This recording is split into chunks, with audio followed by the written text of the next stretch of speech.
Bonjour. Alors, si je devais me présenter, je commencerai par mon prénom. Je m'appelle Ticia, nom de famille Mukuna, et je suis la fondatrice de La Quinoise, un café provenant de Kinshasa. Alors, mon entreprise s'appelle La Boîte. Et dans La Boîte, il y a différents sous-catégories, on va dire. La première structure, c'est Montana, qui est une chaîne d'épicerie et de restauration. On a aussi Son et Lumière, une salle des fêtes qui peut contenir 350 personnes et 500 personnes, donc il y a 2 salles. Et enfin, La Quinoise, un café provenant de Mongafula, et donc 100% quinoa, c'est pour ça que ça s'appelle La Quinoise. C'est plutôt le secteur du café qui m'a choisi, dans le sens où j'ai toujours été attirée par l'agriculture. Je voulais vraiment valoriser notre terroir congolais, montrer les richesses de notre sous-sol, et avec un produit phare comme le café. Vous savez, par exemple, en France, ils ont le vin. Donc on dit souvent, le vin, il y a tout un rite pour le faire, un rituel, tout un savoir-faire. Les agriculteurs sont vraiment mis en avant. On appelle ça même un métier noble. Alors qu'ici, chez nous, l'agriculture, parfois, est souvent bafouée. On parle de paysans de façon péjorative. Et je voulais avoir un produit qui a un vrai savoir-faire, qui montre une vraie façon de travailler. Et le café en fait partie. Alors, la quinoise, tout simplement parce que le café provient de Kinshasa.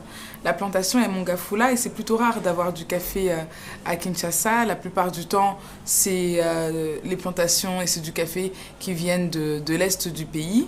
Et donc, pour marquer notre différence, notre originalité, on a appelé le café la quinoise. Alors, on travaille en partenariat avec différents professionnels du café et de la distribution.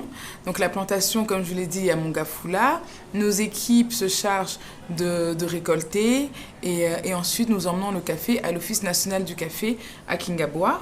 Enfin, nous emballons dans notre usine qui est également à Kingabwa. Et pour la distribution, c'est un partenaire congolais là aussi, une entreprise qui s'appelle Vendis. Alors, il y a 2 types de distribution. Il y a la distribution dans les supermarchés.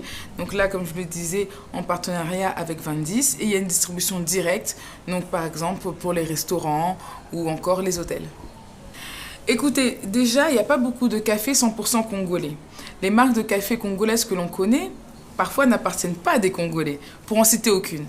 Et là, c'est un café vraiment de chez nous, avec des personnes de chez nous et où on veut vraiment montrer le savoir-faire congolais. Donc déjà, on va dire c'est la fierté nationale qui peut pousser quelqu'un à consommer la quinoise. Ensuite, c'est un café de qualité.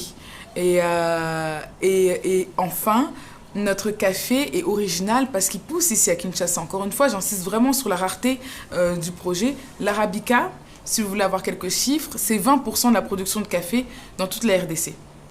Or, nous avons de l'Arabica à Mongafula, ce qui est rare, pratiquement du jamais vu. Nous avons aussi du Robusta qui pousse un peu partout. Et en plus, c'est de qualité. Donc, vraiment, si vous voulez avoir un bon café de chez nous, si vous êtes fier d'être congolais, il faut consommer la quinoise.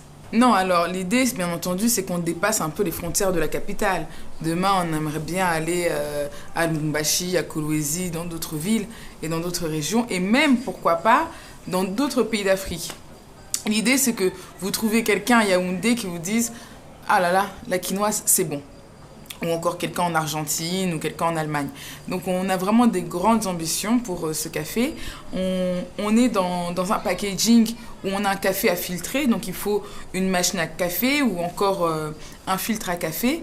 Mais bientôt on aimerait avoir des capsules, des unidoses. On aimerait avoir tout un panel pour s'adapter aux différents types de consommateurs. Et d'ailleurs, même dans notre façon de travailler, on fait du café certes à filtrer, mais on fait aussi ce qu'on appelle du mochaccino.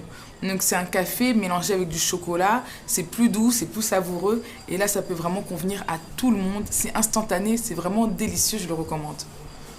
Alors la gamme qu'on vient de commercialiser aujourd'hui, on va dire qu'un paquet de Arabusta ou de Arabica, donc de café, est à 2,1 $. Et un paquet de mochaccino est à 4 $. L'idée, c'est que plus on va étendre la gamme, plus on pourra proposer différentes variétés de produits. Donc, par exemple, on pourra avoir des unidoses qui vont être peut-être plus accessibles. On pourra avoir des paquets de 150 grammes pour les familles. Donc, avec le temps, suivez-nous, restez à côté de nous, vous allez voir un peu notre évolution. Le mochaccino, c'est un mélange de chocolat et de café. L'Arabica, c'est du café doux, fruité. Et le Robusta, c'est du café un peu plus corsé avec une plus haute teneur en caféine. En ce qui concerne la Robusta, c'est un café hybride entre l'Arabica et le Robusta, donc qui a les deux côtés. Alors, vous pouvez nous contacter soit sur notre site internet www.laboiterdc.com 082 41 21 868. Oui, il y a l'adresse email laboiterdc@gmail.com. Il y a la page Facebook, il y a la page Instagram et il y a Twitter aussi. Vous me cherchez Ticia Mukuna, la quinoise, et vous allez me trouver. Merci.